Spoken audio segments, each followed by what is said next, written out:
So, OnePlus Pad 3 just made a tablet with a 13.2-inch Dolby Vision display, a Snapdragon 8 Elite, 8 speakers, and a 12,140 mAh battery that charges at 80 watts and somehow kept it under 600 euros. That is dangerously close to iPad Pro territory. So the real question is, did OnePlus just make the best non-Apple tablet you can buy? It feels like a premium slob of tech. This thing is 6mm thin, 675 grams, with an aluminum frame and back. It is sleek. It is solid. It feels expensive, but here's the part I instantly noticed. No cellular model, no SIM support. This is a Wi-Fi only tablet, and while that might be fine for some, if you need data on the go, you are out of luck. Oh, and yes, stylus support is here. OnePlus wants this to double as a creative tool. Whether it succeeds, we will get to that. Then you turn on the display, and wow, 13.2 inches, 2400 by 3392 resolution, 140 Hz refresh, Dolby Vision, and up to 900 nits brightness. Now, technically, this is still an IPS LCD,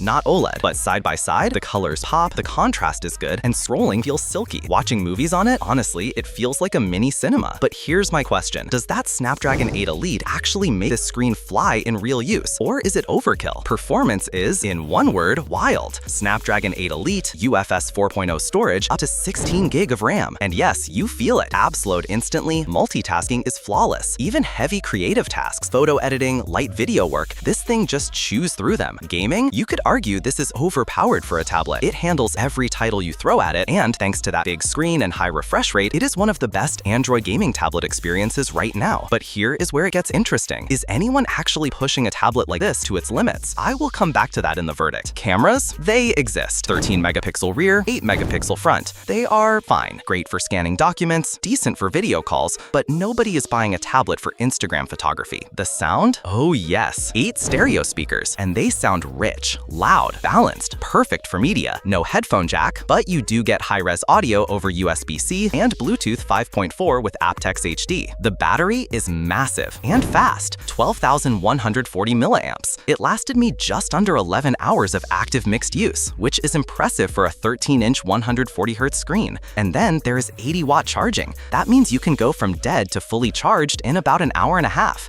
This is a tablet you almost never worry about charging. So, who is this for? If you want a big screen, high-end Android tablet for streaming, note-taking, multitasking, and even some serious creative work, this is easily one of the best options out there. But if you need cellular data, OLED-level blacks, or you just want a cheap tablet for casual browsing, this is overkill. The OnePlus Pad 3 is the first Android tablet I have used that actually feels like it can compete with an iPad Pro without being an iPad Pro. Buy it if you want a premium, super fast Android tablet for work and entertainment. Skip it if you need 5G or want OLED. And here's my honest take. This might be the best Android tablet of 2025. But here's the real question. Would you buy this over an iPad? Or even over Samsung's Galaxy Tab S9 Ultra? Drop a comment. I want to see where you all land on this one. And if you liked this, make sure you are subscribed so you don't miss it.